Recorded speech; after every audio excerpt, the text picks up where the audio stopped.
कपड़े धोने वाली बहू। शादी के पहले से ही विभा को कपड़े धोने का बड़ा शौक था। कभी नल के नीचे तो कभी तालाब के पास। अरे मेरी नीली वाली लुंगी नहीं दिख रही है। विभा की अम्मा, कहाँ रखी है लुंगी? अरे वो तो विभा ने परसों ही धोकर रखी थी आपकी अलमारी में, देखो वहीं होगी। वो ना मैंने आज धो दी, मुझे लगा कि गंदी हो गई होगी। अरे कैसे गंदी हो गई थी? उसे तो मैंने पहना भी नहीं। हे भगवान, इस लड़की के कपड़े धोने की आदत से परेशान हो गया हूँ मैं। जितना तो घर में राशन नहीं आता, उससे कहीं ज्यादा डिटर्जेंट पाउडर का खर्चा है। इसकी शादी करवा दो, शादी जाए अपने घर में ही करे काम, फिर चाहे घर के कपड़े धोने हो या पूरे गांव के। हाँ ठीक बोल रही हो, देखता हूँ मैं कोई लड़का। वो दिन भी आ जाता है जब विभा को देखने लड़के वाले आ जाते हैं। लड़की मुझे अच्छी लगी। होने वाली सास कहती है, बेटी अगर कुछ पूछना है तो पूछ लो। वैसे तो हमारी लड़की बहुत ही शर्मीली है, जो बोल दो वो मान लेती है, इसे क्या पूछना होगा। अरे कैसी बात कर रही हो माँ, मुझे इन लोगों के घर रहना है, सवाल तो कई है। हाँ हाँ बेटा, पूछ लो ना, क्या पूछना है। आप लोगों के घर कपड़े कौन धोता है? सास का मुंह बन जाता है। देखो, अगर तुम ये कहना चाहती हो कि तुम्हें कपड़े धोने नहीं आते तो सुन लो, कपड़े मैं ही धोती हूँ, लेकिन तुम्हारे आ जाने के बाद मैं रुमाल तक नहीं धोऊंगी। अरे चुप रहना भाग्यवान, बहू बेचारी घर आई नहीं, उसे डराना शुरू कर दिया। वो क्या है ना बिटिया, अभी तक तो ये कल्लू की माँ ही धोती थी, लेकिन अब तुम्हारे पापा तो दहेज में वॉशिंग मशीन देंगे ही। तभी विभा की माँ बोल पड़ती है, सवाल भी पूछा तो क्या। वैसे भाई साहब, मशीन की तो फिर भी कपड़े धोने की कैपेसिटी होती है। मतलब जो बिटिया दे रहे हैं ना विभा, इसे कपड़े धोने का बहुत शौक है। ये आप लोगों के क्या, आस पड़ोस गांव मोहल्ले सबके कपड़े धो दे और उफ तक ना करे। बाहर देखा नहीं आपने कितने कपड़े सूख रहे हैं? सब हमारी बिटिया ने ही तो धोए हैं। बस भी करो ना माँ, शर्म आ रही इतनी तारीफ सुनकर। और तो और एक दाग निकाल कर दिखाओ तो मान जाऊँ। हाँ अच्छा, माफ करना बेटा, मैंने गलत समझा। हमें तो रिश्ता बहुत पसंद है। और ऐसे जुड़ जाता है रिश्ता कपड़े धोने का शौक रखने वाली विभा का। उसकी शादी हो जाती है कोयला फैक्ट्री में काम करने वाले कल्लू के साथ। शादी के बाद अचानक विभा चिल्लाती हुई सास के पास आती है। सासू माँ, अरे सासू माँ कहाँ है आप? ये तो धोखा है, धोखा दिया आप लोगों ने मुझे। इसे ससुर के चक्कर के बारे में पता चल गया। अरे तो उसमें तुझे क्यों धोखा मिला है? अरे नल में पानी नहीं आता, कपड़े कैसे कब धुलेंगे? अच्छा, तू पानी नहीं आ रहा उसकी बात कर रही है। तो आपने क्या सोचा? कुछ नहीं।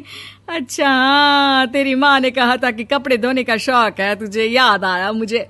शौक बोलकर कपड़े धोने वाले मेरे जुनून को कम ना आके सासू माँ, कपड़ा धोना मेरा गुरूर है। तभी पति भी वहाँ आ जाता है। अभी मैंने इसे सनी देओल की फिल्म दिखाई है, उसी के डायलॉग मार रही है माँ। अच्छा सुन, साफ बता रही हूँ, पानी सुबह 4 से 6 और शाम को 10 से 12 आता है, समझी? विभा टाइमिंग सुनकर हैरान हो जाती है।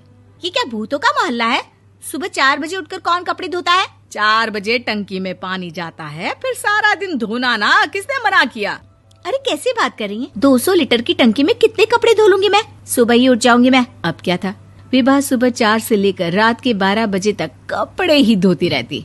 एक रोज सास पड़ोस से निकलकर कहीं जा रही होती है कि साथ वाली कहती है, हाँ कल्लू की माँ, जरा ये बताओ कि 2 साड़ी है, 2 ब्लाउज और एक पेटीकोट और एक नाड़े वाला लंबा कच्छा।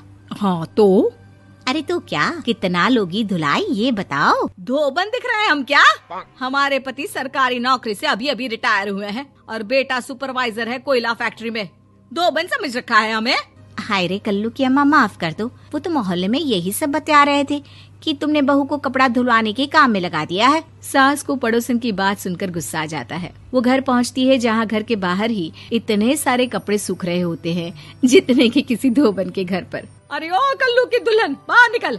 माँ जी यहीं आ जाओ, बाथरूम में चादर धो रहे हैं हम। अरे अभी हम धोते हैं, तुमको बाहर निकलो। ये आस पड़ोस वाले बोल रहे हैं कि हम बहू से कपड़े धुलवा कर उसे कपड़ा धोने वाली बना दिए हैं।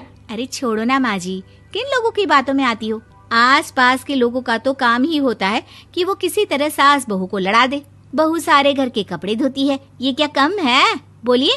सास को भी लग जाता है कि वो बहू का ये सनकीपन नहीं छुड़वा सकती, इससे अच्छा है कि खुद ही चुप हो जाए। एक रोज सास और बहू मंदिर जाते हैं, जहाँ सास की साड़ी वहाँ खड़ी भीख मांगने वाली से मिलती है। माँ जी क्या बात है, आपकी साड़ी उस भिखारन से कितनी मिल रही है ना? हाँ हाँ देखो तो, दोनों की साड़ी मिल रही है। क्या बात है कल्लू की अम्मा, तुम खुद को तो अफसर की बीवी बताती हो और ऐसी सिंपल सी प्लेन साड़ी पहनकर घूमती हो। सिंपल और प्लेन नहीं है ये साड़ी। तो क्या सोने के धागे से फूल बने हैं? कुछ भी सासू माँ, कुछ भी। हाँ बने थे इस साड़ी में सोने के धागे से फूल। मेरे पति लेकर आए थे मद्रास से स्पेशली मेरे लिए 10,000 की। ताहे भाई साहब इस भिखारन के लिए भी सेम टू सेम साड़ी लेकर आए होंगे 10,000 की।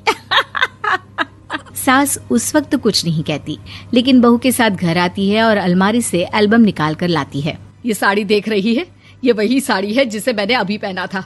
इस साड़ी में ये जो चमकदार फूल दिख रहे हैं ना, ये सोने के धागों से काटे गए हैं। लेकिन तू लोकल वॉशिंग मशीन ब्रश से घिस घिस कर सारे फूलों को निकाल कर साड़ी प्लेन कर दी। मुझे माफ कर दीजिए सासू माँ। और तो और, जब मैंने तुझे तेरी गलती के लिए कुछ नहीं कहा, लेकिन तूने तो सबके सामने मेरा मजाक ही बना दिया। क्यों? बहू को समझ में आ जाता है कि अब से उसका कपड़े धोना बंद।